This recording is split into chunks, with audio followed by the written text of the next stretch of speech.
Let's talk about the southern border. It's Trump's greatest challenge since that six-piece jigsaw puzzle. You see, he swallowed two of the pieces, so he never stood a chance.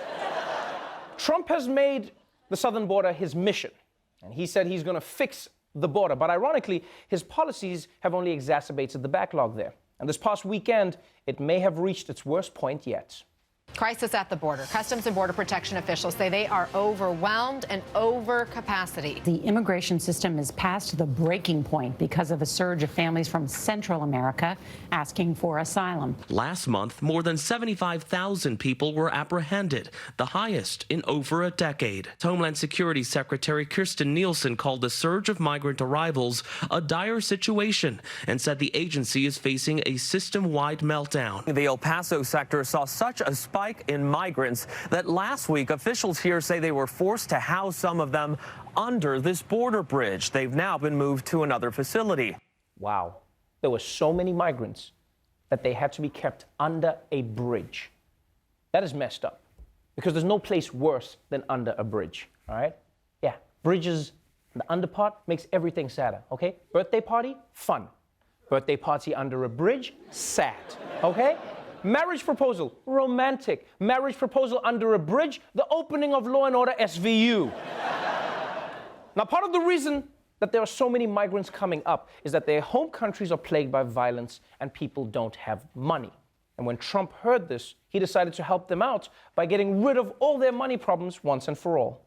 He also announced yesterday, and the State Department confirmed, that we will be cutting payments, aid payments, to El Salvador, Guatemala, and Honduras over the fact that those countries have been unable to contain the flood of migrants heading through Mexico to our southern border. All right. Now, first of all, did Fox News really label Honduras, El Salvador, and Guatemala as 3 Mexican countries? That's what it says there, right? Yeah? That must have been terrifying for people who watch Fox News. Just like, honey, the Mexicos are multiplying! Lock the doors! And here's the thing with cutting funding. Trump's own administration has said that without aid to these countries, the migrant problem could become even worse for America. It's like when my apartment had a mouse problem. I thought I could fix it by bringing in a bunch of stray cats, right? But then I had a cat problem. So I had to get a bunch of coyotes. Long story short, now I run a giraffe fighting ring. It doesn't work.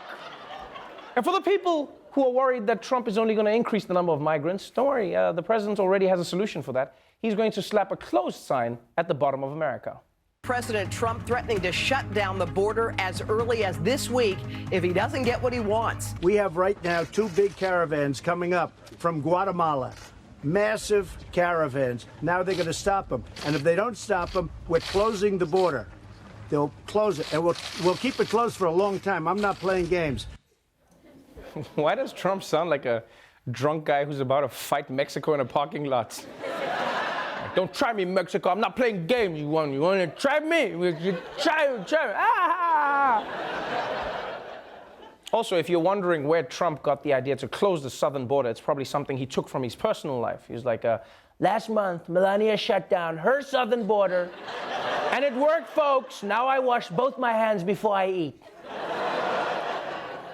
Now, in case you're wondering, shutting down the U.S. Mexico border wouldn't just hurt the hombres down south. No. There would also be more painful consequences here in the U.S. because economists have warned that a closed border could affect 5 million American jobs and over $600 billion in trade. Yeah. And if you think a border shutdown won't affect you because you don't live or work around the border, well, you might want to think again. The U.S., listen to this, would run out of avocados in 3 weeks if President Trump shuts down the border with Mexico. Did you hear that? Hear that? That's the sound of yoga moms all over America freaking out right now. Where will I get my healthy fats? So once again, Donald Trump has shown there's no problem he can't make twice as bad. Because you realize if white people can't get avocados in America, they're going to start fleeing to Mexico. And now there's going to be a crisis on both sides of the border.